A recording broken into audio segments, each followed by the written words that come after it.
नमस्कार। आज हम बात करेंगे कि कैसे चेहरा और हाथ पढ़ना सिर्फ भविष्य जानने के लिए नहीं है, बल्कि ये तो खुद को समझने का एक बहुत ही पावरफुल तरीका है, एक तरह का हमारा अपना पर्सनल मैप। चलिए देखते हैं कि ये पुरानी कलाएं असल में हमें मन की शांति पाने में कैसे गाइड कर सकती हैं। कभी कभी ऐसा लगता है ना कि हमारी पूरी जिंदगी बस कर्तव्यों और जिम्मेदारियों के इर्द गिर्द घूम रही है। अगर हाँ, तो समझिए कि ये चर्चा आपको खुद के और करीब ले जाने वाली एक यात्रा की तरह है। तो ठीक है, चलिए शुरू करते हैं। देखिए, आइडिया ये है कि हमारे जो फिजिकल फीचर्स हैं, जैसे हमारा चेहरा, हमारे हाथ, ये असल में हमारी पर्सनालिटी का एक खाका, एक इनर ब्लूप्रिंट दिखाते हैं। सबसे पहले बात करते हैं चेहरे की। अगर चेहरा चौड़ा है और आंखों में एक शांति है, तो ये अक्सर इस बात का इशारा होता है कि इंसान जमीन से जुड़ा हुआ है, प्रैक्टिकल है और इमोशनली काफी स्टेबल है। और माथे को देखिए, अगर माथा मीडियम साइज का है, तो ये प्रैक्टिकल इंटेलिजेंस को दिखाता है। मतलब एक ऐसा दिमाग जो फालतू की ओवरथिंकिंग में नहीं पड़ता, बल्कि उस चीज पर फोकस करता है जिससे काम बने। अब यही चीज हाथों में कैसे दिखती है, ये बहुत दिलचस्प है। देखिए, अगर हेडलाइन यानी मस्तिष्क रेखा सीधी हो, तो इसका मतलब है कि इंसान बहुत प्रैक्टिकल सोचता है, लॉजिक से चलता है।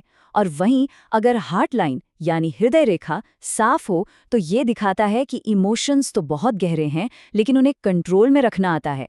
मतलब लॉजिक और इमोशन के बीच एक जबरदस्त बैलेंस। तो जब हम इन सारे इशारों को एक साथ जोड़कर देखते हैं, तो एक पूरी तस्वीर सामने आती है।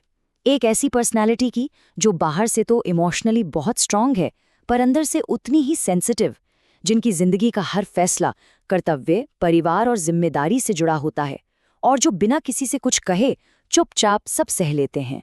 चलिए, अब आगे बढ़ते हैं।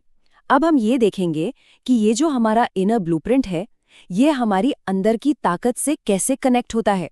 वो ताकत जो हमें जिम्मेदारियों से भरी जिंदगी को संभालने में मदद करती है। यहाँ पर हम शिव को सिर्फ एक देवता की तरह नहीं, बल्कि एक एनर्जी के तौर पर देख रहे हैं। ये एनर्जी है शांत रहकर सहने की, अंदर से डिटैच्ड रहने की और जिंदगी की हर ड्यूटी को स्वीकार करने की, बिल्कुल वैसे ही जैसे हमने पर्सनैलिटी ब्लूप्रिंट में देखी। और इसके साथ ही आती है दुर्गा एनर्जी, जो एक प्रोटेक्टिव शील्ड की तरह काम करती है।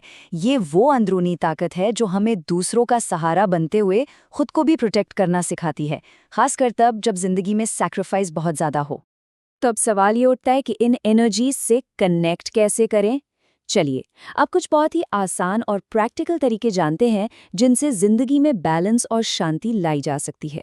सबसे पहला और सबसे पावरफुल टूल है ये मंत्र। ये उस शांत सहन शक्ति वाली एनर्जी से जुड़ने का एक बहुत ही सीधा और सरल रास्ता है। और जानते हैं, इस मंत्र के फायदे भी बहुत प्रैक्टिकल है। ये मन को शांत करता है, जिम्मेदारियों का जो इमोशनल बोझ होता है ना, उसे हल्का करता है, अंदर से हिम्मत देता है और हमें चीजों को स्वीकार करने की ताकत से जोड़ता है। और इसको अपनी जिंदगी में शामिल करना, अरे बहुत आसान है। बस एक छोटा सा रिचुअल बना लीजिए।